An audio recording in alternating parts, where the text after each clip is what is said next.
Army officers in Burkina Faso have announced the overthrow of military leader Paul-Henri Damiba.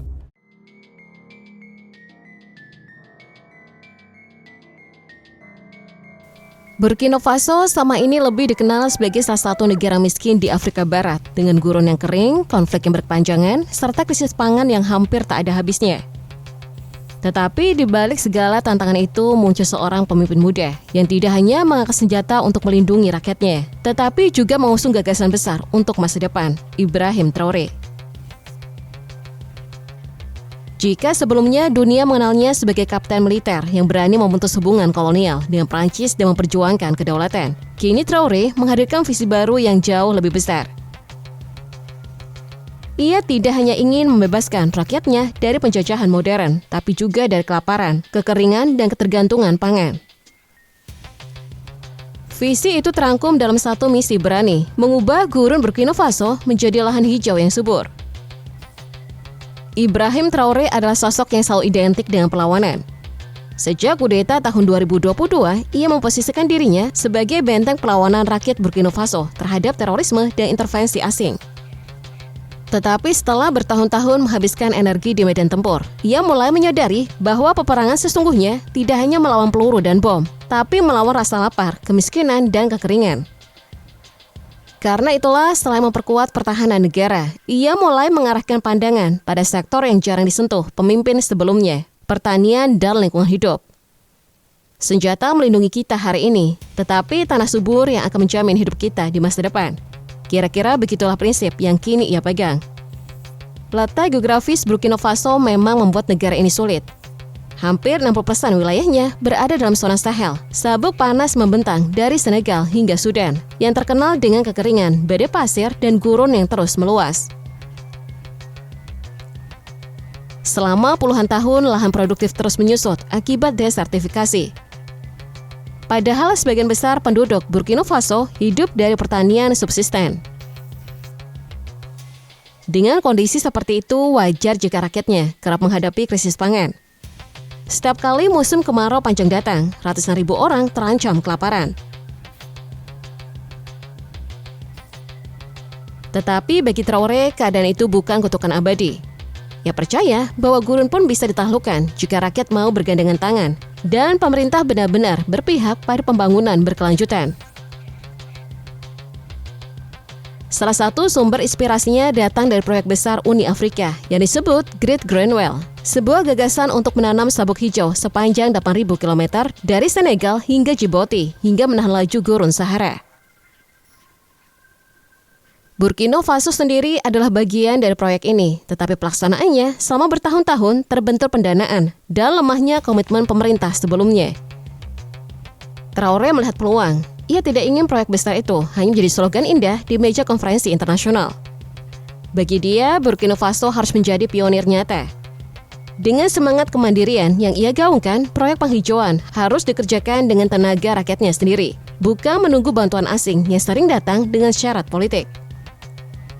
Visi baru ini bukan sekedar menanam pohon acak-acakan lalu selesai. Ada strategi besar yang ia siapkan, setidaknya dalam 3 langkah utama. Pertama, menggalakkan penghijauan massal. Pemerintah meluncurkan program menanam jutaan pohon setiap tahun, terutama jenis-jenis pohon yang tahan kekeringan seperti akasia dan moringa.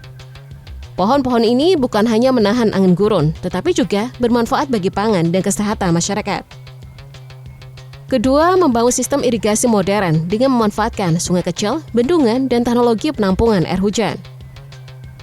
Selama ini, sebagian besar pertanian di Burkina Faso masih mengandalkan hujan musiman yang tidak menentu. Dengan adanya irigasi yang lebih teratur, petani bisa bercocok tanam sepanjang tahun, bukan hanya sekali musim. Ketiga, mengembangkan pertanian rakyat yang berbasis komunitas. Alih-alih membiarkan tanah dikuasai perusahaan asing, Traoré mendorong koperasi lokal untuk mengelola lahan secara kolektif. Ini bukan hanya soal pangan, tetapi juga soal kedaulatan. Dengan begitu, rakyat bisa berdiri di atas kaki sendiri, tanpa harus mengimpor gandum dari Eropa atau beras dari Asia. Tentu saja visi ini tidak akan mudah diwujudkan. Mengubah gurun menjadi hijau membutuhkan waktu panjang, tenaga besar, dan konsistensi politik. Masalah pertama adalah keterbatasan dana. Negara yang ekonominya kecil seperti Burkina Faso membiayai proyek penghijauan masif tanpa sokongan dana besar. Masalah kedua adalah keamanan. Banyak wilayah pertanian subur justru berada di zona rawan konflik, tempat kelompok teroris masih berkeliaran. Artinya, sebelum petani bisa turun ke sawah dengan tenang, negara harus memastikan keamanan mutlak. Masalah ketiga adalah mentalitas. Setelah puluhan tahun terbiasa dengan bantuan asing, sebagian masyarakat mungkin sulit percaya bahwa mereka bisa mandiri. Mengubah mindset ini tidak kalah penting daripada menanam pohon itu sendiri. Apa yang membuat visi Traoré berbeda dengan pemimpin Afrika lainnya adalah landasan ideologinya. Ia tidak hanya memandang penghijauan sebagai proyek lingkungan, melainkan sebagai bagian dari perlawanan terhadap kolonialisme ekonomi. Baginya, kelaparan di Afrika bukan sekedar akibat kekeringan, melainkan akibat sistem global yang menjerat. Negara-negara bekas jajahan dibuat tetap bergantung pada impor pangan, pupuk, dan bibit dari barat. Setiap kali harga pangan dunia naik, Afrika langsung terguncang. Dengan mengubah gurun menjadi lahan hijau, Burkina Faso bisa memutus rantai ketergantungan itu. Jika berhasil, rakyat tidak hanya kenyang, tetapi juga merdeka secara ekonomi. Ini selaras dengan semangat yang sejak awal ia bawa. Afrika harus berdiri tegak tanpa dikendalikan siapapun. Sejauh ini, rakyat Burkina Faso menunjukkan antusiasme yang tinggi. Banyak komunitas desa yang mulai ikut serta dalam gerakan menanam pohon dan membangun kebun kolektif. Bahkan ada yang menyebutnya sebagai revolusi hijau rakyat. Bagi rakyat kecil, program ini bukan hanya soal lingkungan, tetapi juga soal perut. Jika lahan gersang di sekitar desa mereka bisa diubah menjadi ladang jagung, sorghum, atau sayuran, maka mereka tidak perlu lagi mengandalkan bantuan pangan dari luar negeri. Selain itu, program ini membuka lapangan kerja baru. Anak-anak muda yang sebelumnya menganggur, kini bisa terlibat dalam proyek pertanian dan penghijauan. Hal ini sekaligus meredam potensi mereka direkrut oleh kelompok teroris. Jika visi ini benar-benar berhasil, bahkan bisa jadi proyek ini menjadi titik balik bagi Afrika Barat secara keseluruhan.